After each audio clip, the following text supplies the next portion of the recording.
Assalamualaikum warahmatullahi wabarakatuh. SMA Negeri 1 Kulisusu adalah salah satu sekolah di Kabupaten Buton Utara dan merupakan sekolah unggulan. Terbukti banyaknya prestasi yang telah diraih, baik Olimpiade Sains maupun kegiatan ekstra. Sepanjang tahun 2020, dunia dihebohkan oleh munculnya virus, yaitu virus corona. Tidak terkecuali negara kita mengalami hal yang sama.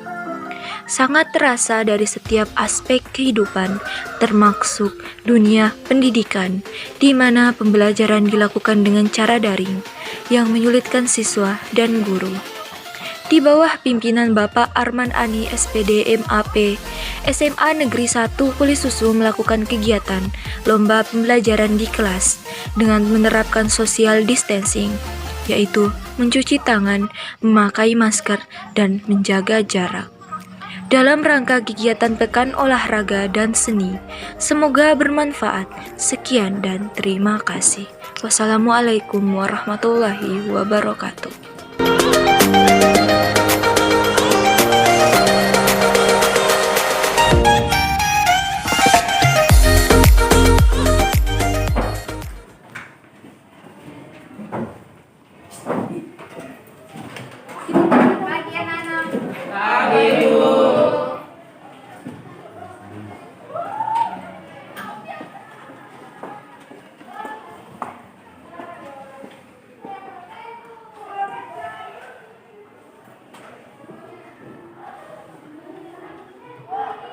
Sedia, 1,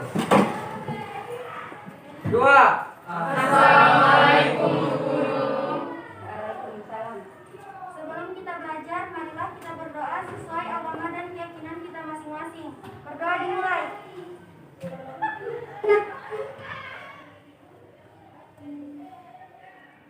Berdoa selesai. 3.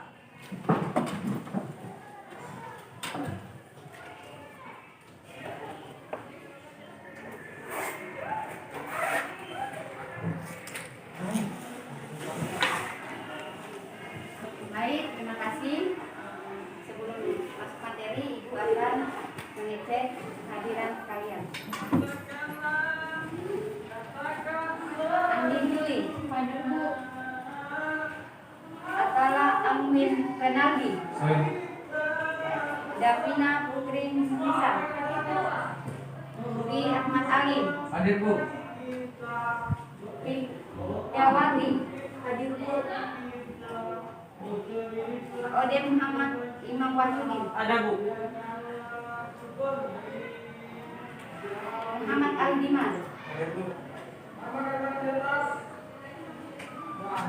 Muhammad Taufik Akbar. Sakit. Oh, sakit. Nur Afila, Rabiatun Adwiyah Sarif. Saya Bu. Ridwan Babandai, Ada, Bu.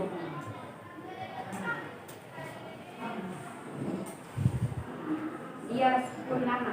Bu.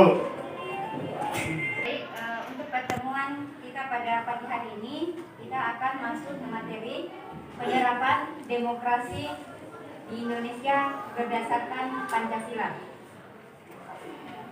Baik, sebelum kita menjelaskan materi, Ibu akan menyampaikan tujuan pembelajaran kita pada pagi hari ini. Yaitu yang pertama, siswa diharapkan dapat memahami prinsip-prinsip demokrasi. Yang kedua, siswa diharapkan dapat menunjukkan sikap perilaku yang baik dalam kehidupan bermasyarakat, berbangsa, dan bernegara. Oke?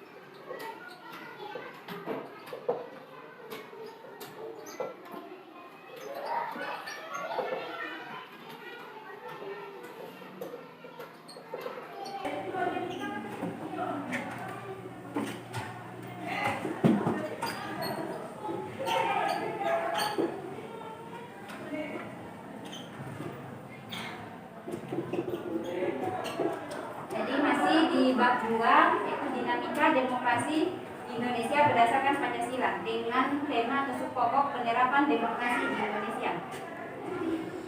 Untuk pembelajaran kita menggunakan metode saintifik dengan model pembelajaran model pembelajaran saintifik dengan metode ceramah atau tanya jawab. Ya, alright. Sebelum kita masuk materi inti, Ibu akan mengingatkan kembali pelajaran kita pada minggu yang lalu.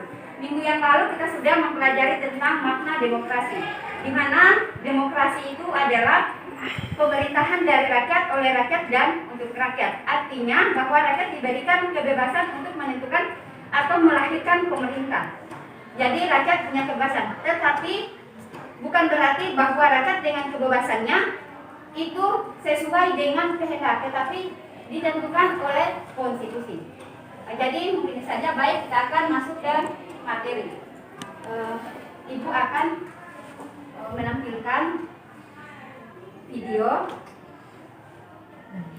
dari terkait dengan materi hari ini, yaitu penerapan demokrasi di Indonesia dikaitkan dengan apa yang terjadi pada saat ini. Baik.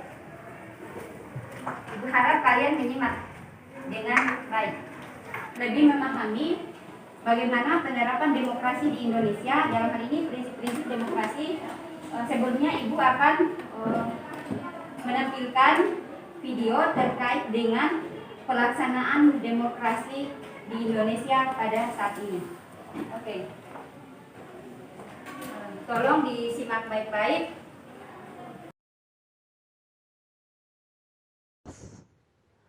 Malam ini saya kepengen betul bicara kepada seluruh lembaga yang sebenarnya punya fungsi mengelola negara. Dan saya mau meminta kepada mereka supaya nontonlah film itu. Judulnya 2014 dan segera saya rasa akan diputar. Bukan, aku nggak punya kepentingan dengan film itu. Tapi kita semua punya kepentingan, terutama para penyelenggara negara, supaya sadar bahwa rakyat itu bukan penonton. Kalian tuh digaji sama rakyat. Kalian itu harus melayani rakyat. Jangan bikin diskusi-diskusi aneh seperti ini, lalu rakyat nanti disuruh nunggu. Apa ini? Apa kita nggak punya malu? Tonton itu film supaya kalian bisa bercermin. Itulah Indonesia. Supaya kalian bisa nangis seperti rakyat nangis menunggu kalian berunding, bahas-bahas. Come on, mikirlah.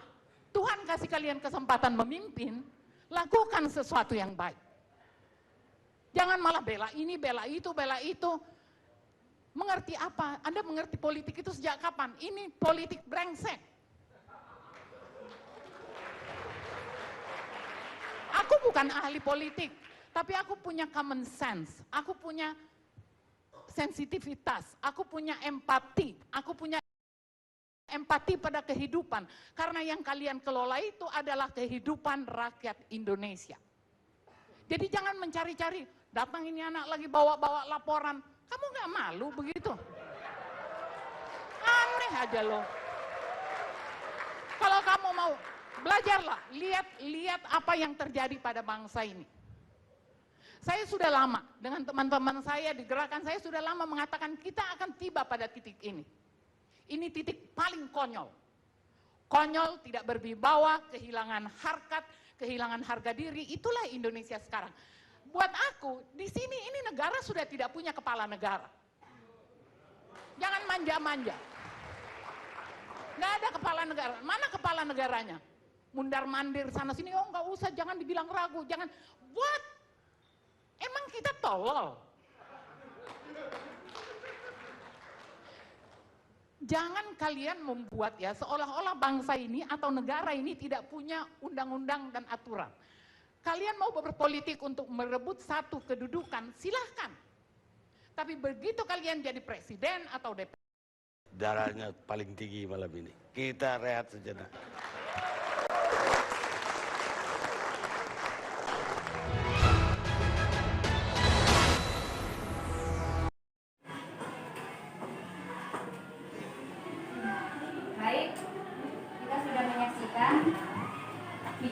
terkait dengan penyelenggaraan pemerintahan demokrasi. Tapi sebelum itu, Ibu akan memberikan gambaran bagaimana pemerintahan demokrasi. Di dalam pemerintahan demokrasi, rakyat sebagai pemegang kedaulatan, tetapi rakyat bukan penyelenggara pemerintahan. Kedaulatan rakyat dilakukan oleh lembaga negara, yaitu legislatif. Dalam hal ini, rakyat yang memiliki kedaulatan dapat memiliki kekuasaan untuk menentukan jika dalam penyelenggaraan pemerintahan tidak sesuai dengan asas-asas atau prinsip-prinsip demokrasi Pancasila. Mungkin penjelasan saya sementara cukup di sini. Ibu akan memberikan kesempatan kepada kalian untuk menanggapi apa yang kita saksikan di video yang baru kita saksikan. Ibu akan berikan kesempatan untuk di antara kalian memberikan tanggapan. Siapa yang akan disebut? Saya, Bu. Oke, Ridwan silakan. Bismillahirrahmanirrahim. Assalamualaikum warahmatullahi wabarakatuh. Terima kasih atas kesempatan yang telah diberikan oleh saya. Di sini saya akan memberikan tanggapan. Baiklah, dari video yang kita simak tersebut, seperti yang dikatakan oleh Ibu Ratna, bahwasanya negara ini sudah tidak memiliki lagi kepala negara. Ini menandakan bahwa presiden sebagai kepala negara yang mana diatur dalam pasal 4 ayat 1, presiden memegang kekuasaan pemerintahan menurut undang-undang. Ini menandakan bahwa yang terjadi saat ini berarti presiden tidak berperan dalam ketentuan konstitusi. Itulah tanggapan saya. Sekian, terima kasih. Baik, tanggapan yang bagus. Mungkin ada pertanyaan? Silakan. Rabiatun. Assalamualaikum warahmatullahi wabarakatuh. Waalaikumsalam warahmatullahi wabarakatuh. Terima kasih atas kesempatan yang telah diberikan. Di video tadi kan disebutkan bahwa negara kita berada dalam keadaan bahaya. Pertanyaan saya, apa maksud dari kalimat negara kita sedang berada dalam keadaan bahaya? Ya baik, pertanyaan yang bagus. Bahwa saat ini seperti yang kita saksikan di video tadi, dikatakan bahwa keadaan negara kita dalam keadaan bahaya. Siapa yang akan memberikan jawaban? Oh, Hilda. Silakan Hilda. Assalamualaikum warahmatullahi wabarakatuh. Waalaikumsalam warahmatullahi wabarakatuh. Baiklah, terima kasih atas kesempatan yang diberikan saya untuk menjawab pertanyaan dari Baiklah, langsung saja saya akan jawab pertanyaannya. Di sini pertanyaannya, mengapa di dalam video tadi dikatakan negara dalam keadaan bahaya? Baiklah, menurut saya negara akan dikatakan bahaya jika presiden atau dewan perwakilan rakyatnya tidak melakukan kewajiban mereka dengan baik. Mereka hanya bekerja untuk memenuhi kebutuhan mereka sendiri tanpa mereka memedulikan kepentingan rakyat dan memenuhi kebutuhan rakyat. Maka rakyat pun akan sengsara.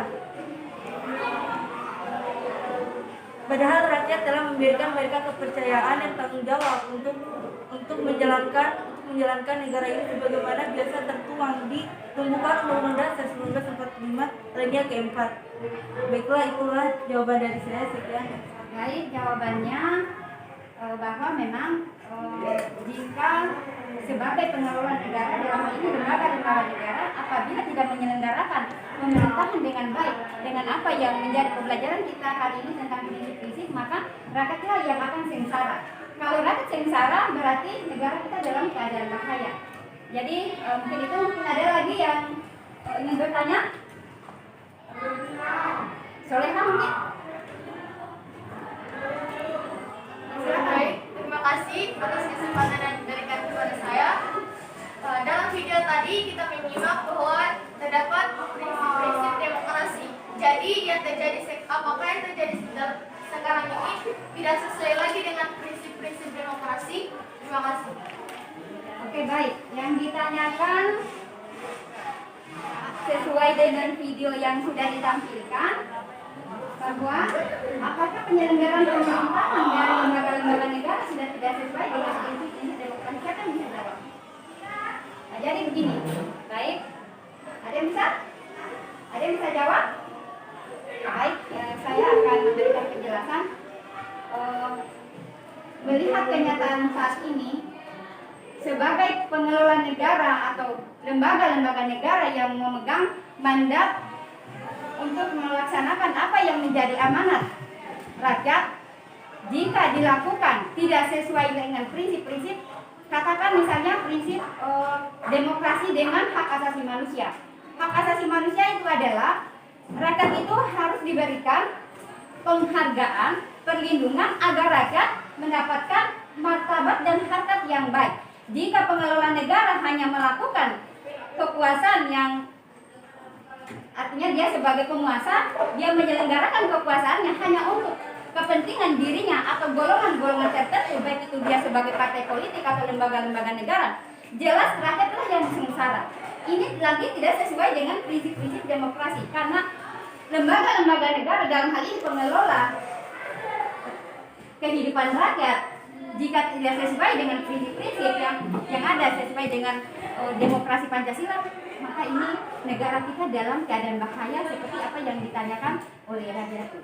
Jadi mungkin seperti itu, bisa dipahami? Ada lagi pertanyaan? Bagaimana bisa dipahami? Bisa. Oke. Mungkin masih ada lagi yang bertanya karena waktu kita masih ada kurang lebih 15 menit. Oke. Isna, silakan. Baiklah, pertama-tama saya mengucapkan terima kasih atas kesempatan yang telah diberikan kepada saya.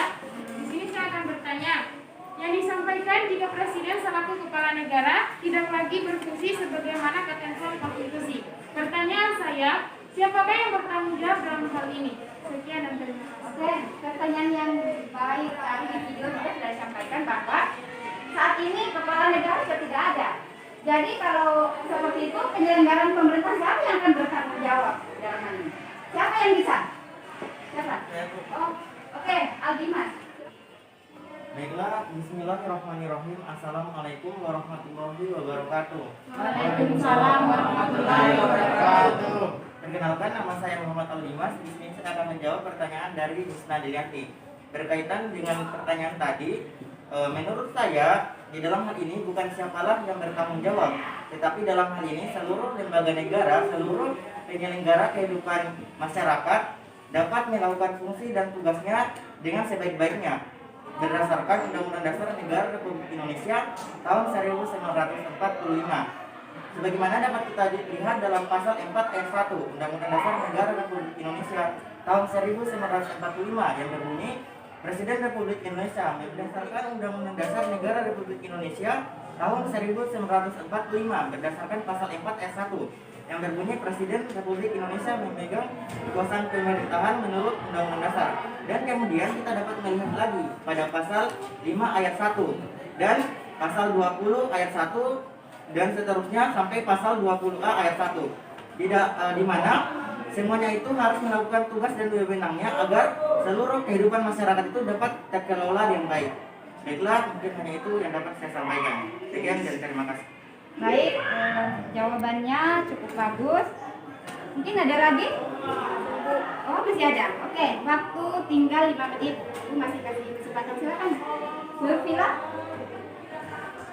Baik, bismillahirrahmanirrahim. Assalamualaikum warahmatullahi wabarakatuh. Terima kasih atas kesempatan yang telah diberikan kepada saya. Langsung saja pertanyaannya, yaitu bagaimana mekanisme untuk menggantikan Kapolri yang telah pensiun dengan Kapolri baru agar sesuai dengan ketentuan dan aturan yang berlaku sehingga menjadi topik perbincangan di dalam sebuah forum. Sedangkan dalam pandangan politik itu diajukan oleh pihak Partai PDI Perjuangan, dari pihak partai mengatakan bahwa itu dari Kapolres. Sekian dan terima kasih. Oke. Jadi yang ditanyakan tentang Kapolri, jika Kapolri dihentikan atau karena pensiun, siapa yang akan menggantikan atau siapa yang akan mengusulkan pergantian Kapolri? Siapa yang bisa menjawab? Oke, Atara siapa? Bismillahirrahmanirrahim. Assalamualaikum warahmatullahi wabarakatuh. Terima kasih atas kesempatan yang diberikan kepada saya. Saya akan menjawab pertanyaan dari Nur Alfilah. menurut saya dalam pergantian Kapolri, Presiden harus mengajukan usulannya kepada Dewan Perwakilan Rakyat sesuai Undang-Undang Dasar yang berbunyi Pasal 10 yang berbunyi Presiden memegang kekuasaan yang tertinggi atas Angkatan Darat, Angkatan Laut, dan Angkatan Udara, sehingga Kapolri dapat diperintahkan oleh Presiden dengan mengusulkan ajakannya kepada Dewan Perwakilan Rakyat. Sekian jawaban saya. Sedikit mungkin saya luruskan bahwa Presiden memiliki hak untuk mengusulkan siapa yang menjadi Kapolri. Itu usulan diserahkan atau diberikan kepada DPR. Jika DPR menyetujui, maka usulan Presiden itu diterima dan dapat dilantik Kapolri. Jadi mungkin begitu, bukan Presiden yang memberhentikan, tetapi Presiden mempunyai hak untuk mengusulkan yang menjadi Kapolri sesuai dengan pasal 10 yang sudah disampaikan oleh Atala. Silakan. Assalamualaikum warahmatullahi wabarakatuh. Perkenalkan, nama saya Mas Ramlinda. Di sini saya akan bertanya. Pertanyaan saya itu, mengapa pengangkatan Kepala Kepolisian Republik Indonesia, dalam hal ini Kapolri, seolah menuai polemik atau pro dan kontra yang kemudian seolah menjadi buah simalakama untuk Presiden? Apakah hal ini berhubungan erat dengan kepentingan politik? Sekian dari saya. Pertanyaan yang bagus terkait dengan pertanyaan Lutfila, jawaban dari Atala. Baik, memang kalau menyangkut pengusulan siapa yang menjadi Kapolri, ini menjadi polemik kadang-kadang terkait dengan masalah politik. Karena apa? Jika Kapolri diangkat, ini adalah kekuasaan Presiden. Apabila Presiden dalam jangka masa pemerintahannya baru 1 periode akan ke depan, itu mungkin akan berkaitan dengan pemilihan berikutnya. Ini menurut penglihatan kita. Kalaupun misalnya dalam memilih tidak sesuai dengan seperti itu, ya berarti sesuai dengan apa yang menjadi ketentuan undang-undang. Jadi ini menjadi polemik karena ini berkaitan bagaimana nanti setelah periode berikutnya. Karena Presiden ini memiliki kekuasaan dari Angkatan Darat, Angkatan Laut, dan Angkatan Udara. Dalam hal ini Kapolri. Mungkin apa yang disampaikan oleh Ibu Ratna tadi bahwa ini terkait dengan masalah pemilihan. Jadi mungkin itu ya. Ini selalu menjadi polemik. Terima kasih. Dari beberapa pertanyaan ini cukup bagus, kemudian menjawab juga dengan baik. Maka dari itu, untuk penyelenggaraan pemerintahan negara yang baik sesuai dengan demokrasi Pancasila, di dalam buku itu sudah ditentukan bahwa ada 10 prinsip yang harus dipatuhi oleh penyelenggara negara atau pengelola kehidupan masyarakat. Untuk itu, dari apa yang kita pelajari pada pagi hari ini, mungkin di antara kalian ada yang menyimpulkan. Siapa yang bisa menyimpulkan apa yang kita pelajari pada pagi hari ini? Ya, silakan Aldimas. Baiklah, berkaitan dengan apa yang kita pelajari hari ini, kesimpulan yang dapat kita ambil menurut saya yaitu bahwa setiap lembaga-lembaga negara sudah memiliki fungsi dan tugasnya masing-masing sebagaimana diatur dalam Undang-Undang Dasar Negara Republik Indonesia tahun 1945. Maka dari itu, apabila seluruh lembaga-lembaga negara ini dapat melakukan tugas dan fungsinya tersebut dengan baik, maka seluruh negara, seluruh masyarakat akan dapat merasakan apa yang mereka lakukan ini. Tidak akan terjadi berbagai masalah seperti yang disampaikan oleh Ibu Ratna tadi. Baiklah, mungkin hanya itu yang saya sampaikan. Billahi taufiq wal hidayah. Wassalamualaikum warahmatullahi wabarakatuh. Karena waktu sudah habis, maka pembelajaran kita pada pagi hari ini cukup sekian. Ibu akan memberikan peringatan kembali bahwa apa yang kita pelajari ini menjadi pengetahuan kita, dan pada minggu yang akan datang kita akan masuk ke materi periodisasi demokrasi di Indonesia. Cukup sekian. Billahi taufiq wal hidayah. Wassalamualaikum warahmatullahi wabarakatuh. Waalaikumsalam warahmatullahi wabarakatuh. Sedia, 1.